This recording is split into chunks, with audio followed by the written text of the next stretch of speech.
What are your like associations when you think of Moshe Rabbeinu? Like words? Yeah, just like how do you feel about him? I think he's a pretty good leader. Yeah. Yeah, that's what I don't really know too much. I mean, I know a lot about him, Mm-hmm. but it's always about him doing something really good or something doing really bad. Mm-hmm. It's never about the everyday kind of stuff. So I think he's a good leader. Is your like association with Moshe, like how you feel about him, change after what I just told you? Kind of. How so? You always thought that Moshe was punished on his own sin Mm-hmm. for what he did, but I think it makes me see him higher. Better. Me see him better. Better. Yeah, I because feel that. he's punished not for what he did. Despite Moshe not being able to get into Eretz Yisrael, I think it says a lot to his character as a leader. That he was still a great leader and a great person to lead Bnei Yisrael for as long as he did. I think Abarbanel's explanation shows that while he did have flaws and that he did mess up here and there, that his punishment does not define his time as a leader from when he was a leader for 40 years for Bnei Yisrael.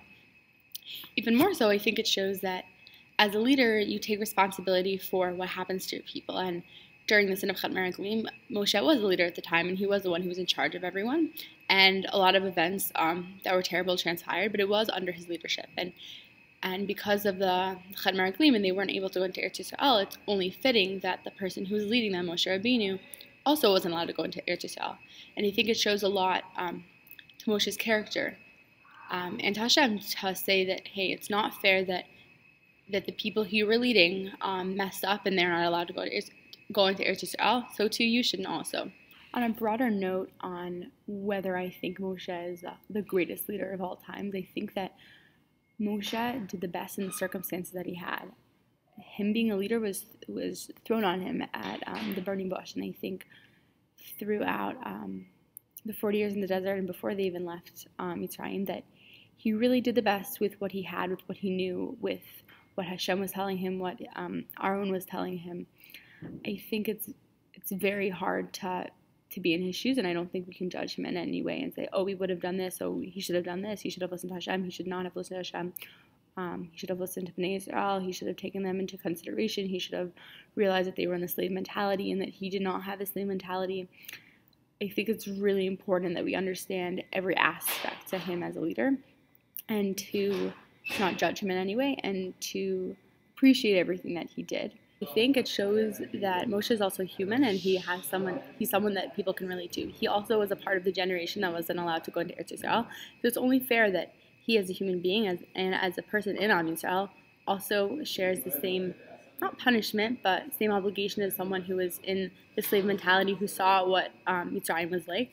I think it shows a lot to his character as a leader that someone who was high up and who was leading Bnei Israel also shares the decision that Hashem had in not being able to have everyone go into Eretz Yisrael. I think the biggest strength that we see in Moshe as a leader is when Hashem in Perek Chaf, Pasuk Yud Bet, when he is told that he will not be going into Eretz Yisrael, he doesn't fight with Hashem. In the past, when there were punishments that were given to Bnei Israel, Moshe always fought with Hashem and said, no, that's not fair.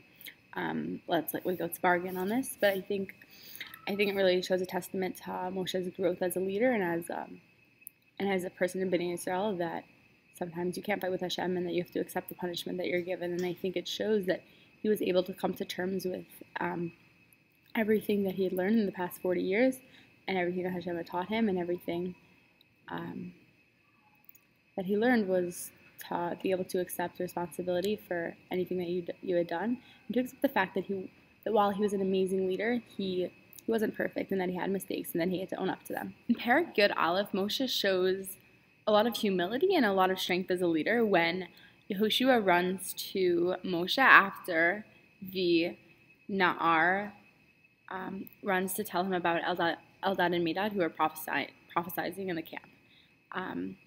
Vayomer lo Moshe, Hamakana atali umi yiten kol am Hashem nevi'im ki yiten Hashem erucho alehem. Moshe says, "Are you jealous for me? Isn't it great that these people are prophesying and that they're getting a Ruach HaKodesh?"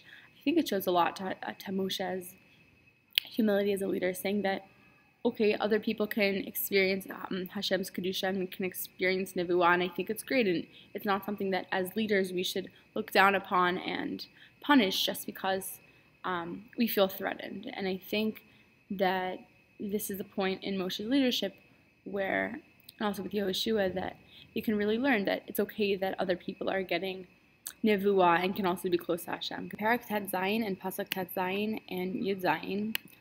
This is where Moshe gives the Ketorah challenge to Korach and all of the that is going against them.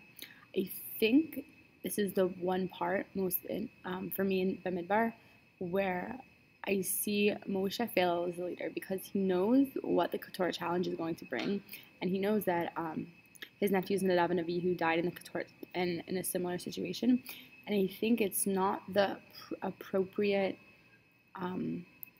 punishment is not the appropriate response as a leader to have to an who is struggling, who doesn't know who they are, who wants to be close to Hashem. I don't think that the correct punishment is to just have them die off. And I'm not sure if Moshe really wanted them to just die from the Ketorah challenge, or if he wanted to learn from Nadav and Avihu. But whatever it was, I think he missed the mark on what the Bnei Yisrael was supposed to learn from their sin with being in the rebellion with Korach. I think it's very important to wrestle with the ideas that Moshe was a great leader. He was the best leader of our time.